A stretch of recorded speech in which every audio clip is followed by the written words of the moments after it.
Hey everybody, welcome to another episode of the Nerd Herders. My name is Nick, I'm Rich. and today we're still the Over a Beer channel. That's still us. That's still what we do. It's the first day of the week still. If you watch the first episode where we talk about the new Star Wars Episode 8 title, you can see us talk about really what we think about the beer and all that. But let's just recap it real quick. Sure. Everyone. So we're drinking Blueberry Maple Stout from Sagitech Brewing Co. Yahoo! It's interesting. I dig it. I'm usually not a big fan of blueberry things, but it is decent. I will finish it. It's just, it was never going to be my thing. Sure. So what are we talking about today? Talking about the Oscars. What are those? The Academy Awards. I'm not sure what you're talking The about. Super Bowl of movies.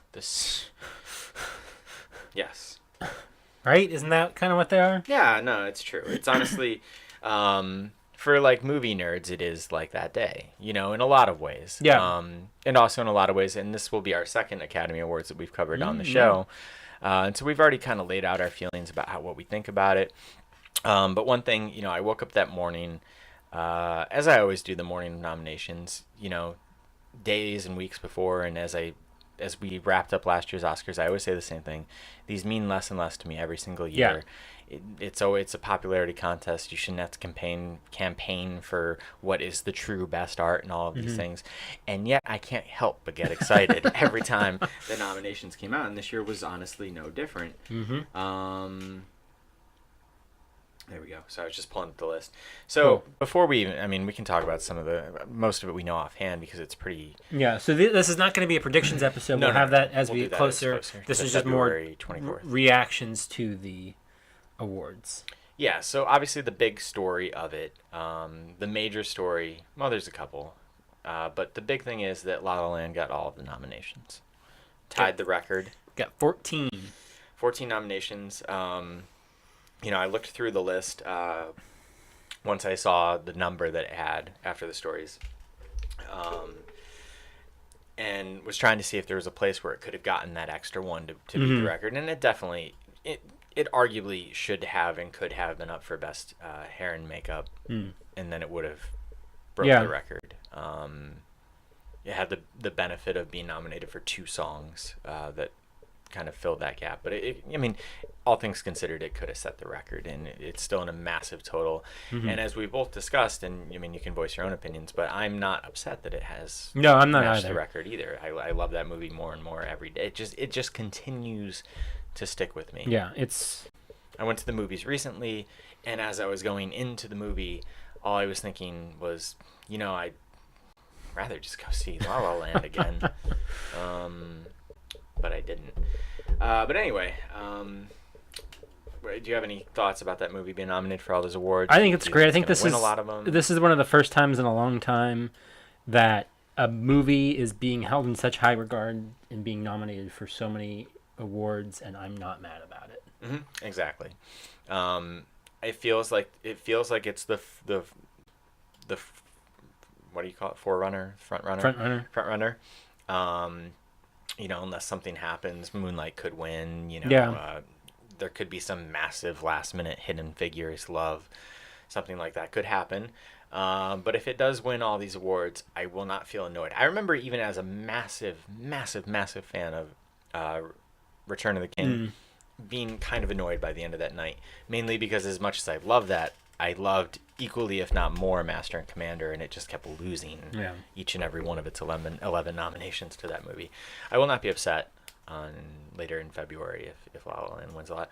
And I legitimately think, and I think I said this before, that if it does win Best Picture, as it probably will, I feel like it will be the first Best Picture winner in some time that won't sound kind of ridiculous to have won in about 5 years. Sure. I feel like this movie really will stand the test of time, like some of these other things have not. But even last year's Spotlight, I wasn't upset, or I thought that was well deserved. But I love Spotlight. But I've also never gone back to Spotlight since. Whereas La La Land is one I would go back to. Yeah, I feel like Spotlight. It was a movie that I really liked. I felt like it was really aimed at me, but I don't think that it was necessarily that kind of a. I don't know. I feel like it will kind of be forgotten in history, where I don't know if La La Land will. As I wait for this phone call to pass so I can go back to the list. Some other things of note: surprise nominations, kind of, in Best Picture at least. I was pleasantly surprised that Hell or High Water was nominated. Yeah, I think that's cool. The rest of it was kind of by the book, in a way, expected. For I'm kind of surprised Lion's on there. I don't really know much about that. I haven't heard even that much great about it. No, it was nominated for the DGA for the director, which was a surprise, and then it kind of made me think, like, should I see this? And then I watched the trailer, and I was like, I'll probably never see that movie, and that's fine. Best Actor, Viggo Mortensen getting nominated for Captain Fantastic seemed kind of out of nowhere. Yeah, really out of nowhere, honestly. There were articles that came out a couple months ago that started wondering, like, I think there was a few think pieces, like, do we take Tom Hanks for granted? And by all accounts, and I don't think either of us saw Sully, but by all accounts, he was really good in that movie. That movie was well reviewed. The movie made a lot of money. I'm surprised that, again, he was kind of passed over, because he has been for a while now, because he was great in Captain Phillips. Nothing. And this is a guy who was, like, always nominated. Like, Meryl Streep takes a dump and she gets nominated. Yeah. Not to, like, be in Trump's camp on that one, but, like, no matter what she does, she gets nominated. In this year's case, again, she was nominated for a movie that honestly got no other attention, and she was nominated over somebody like Amy Adams, who was excellent in Arrival, a movie that they clearly love. 8 nominations for that movie. That's very weird. Rare. She didn't get a nomination. It's incredibly weird. Very rare for a movie to get more than 6. Mm-hmm. For that movie to get 8, clearly loved by the Academy, and her not to be recognized, it honestly makes no sense. Yeah, no, I agree. I tweeted something out, like, at first glance, like, seeing it, this is one of the first years in a while that I looked at the list and I wasn't immediately upset about, this got snubbed or this isn't on there. And then looking back, I'm like, oh yeah, Amy Adams isn't on there for Arrival. It's very weird. That's the weirdest thing of it to me. 2 incredible performances this year and wasn't nominated for either of them. Because she had this and she had that in the Nocturnal Animals and nowhere to be found. Some other things that just kind of made me happy to see. As I said, I was waiting for Oscar nomination day to finally know how to say his name.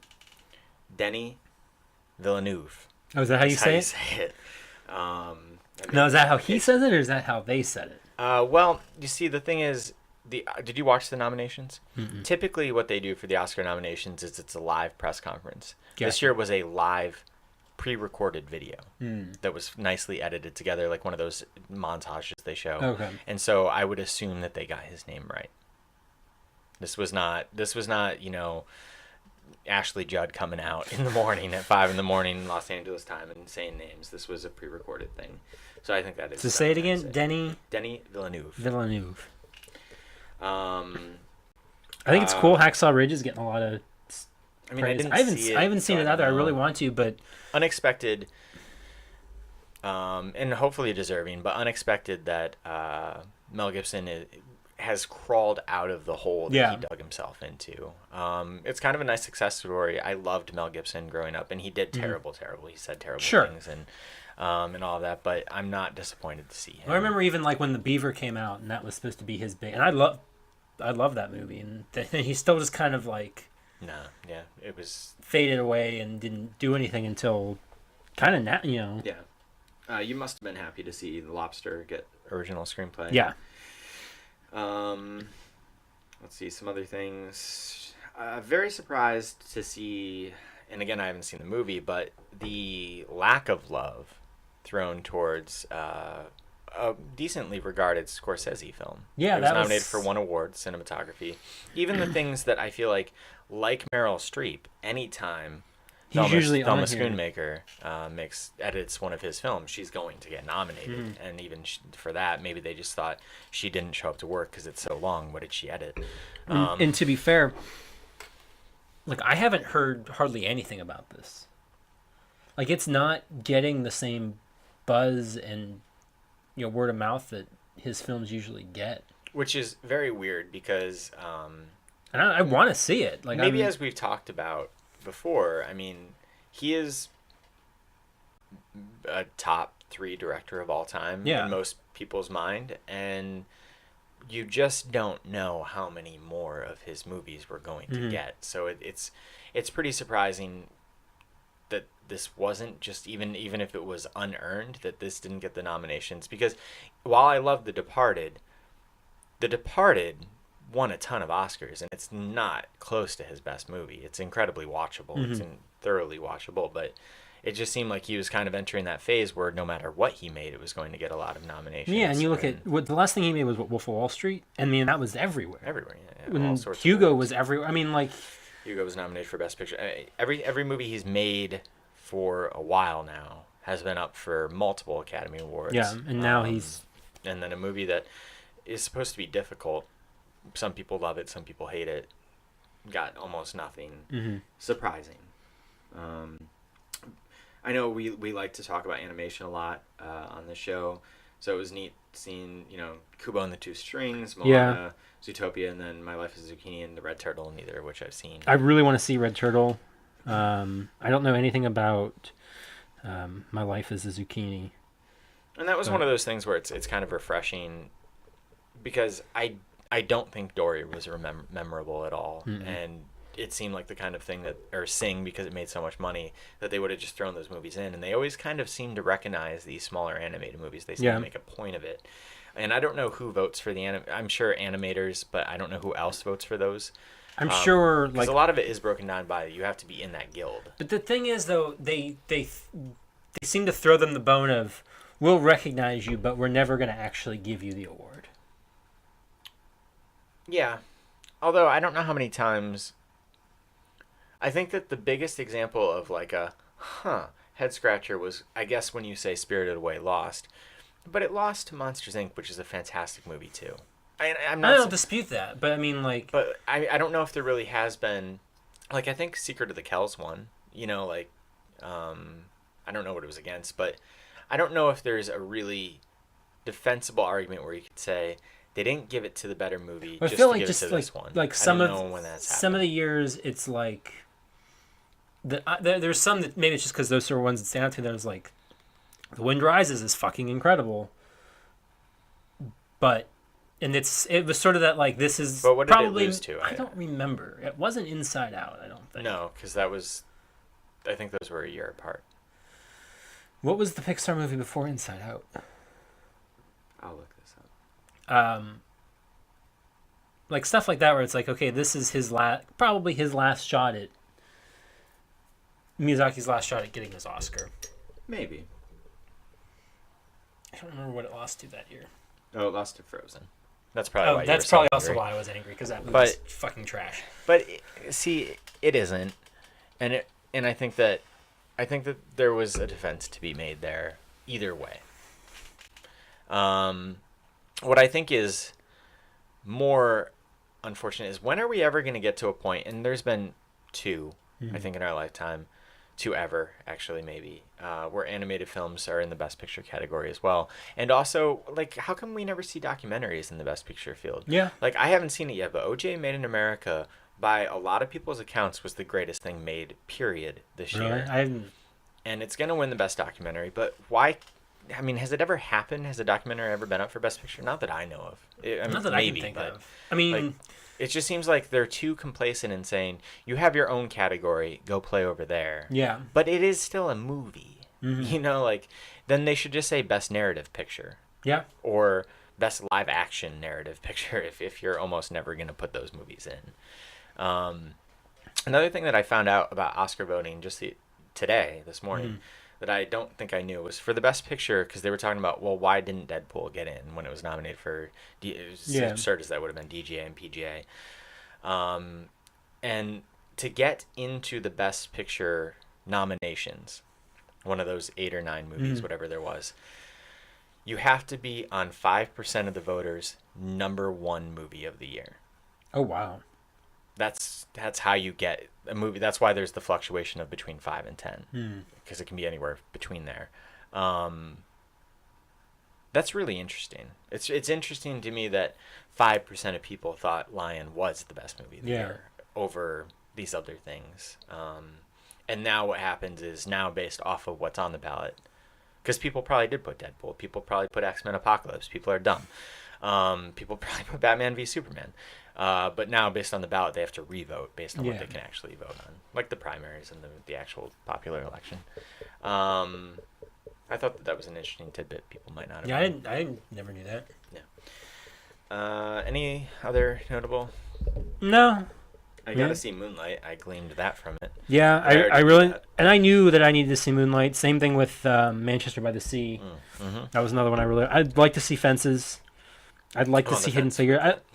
I've seen 3 of the nominations. I've seen Arrival, I've seen Hell or High Water, and La La Land.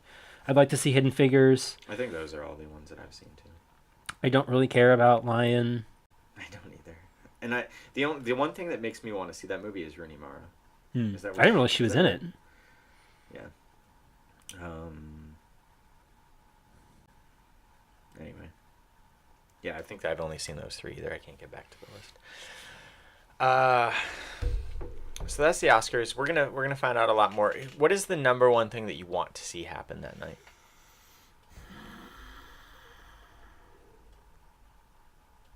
I don't know. I don't want to see. Because I feel like I haven't seen enough things to say this is what I want to happen.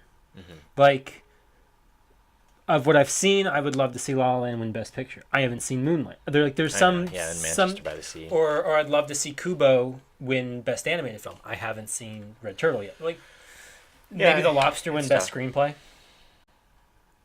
I'd like to see him get some more recognition. Yeah.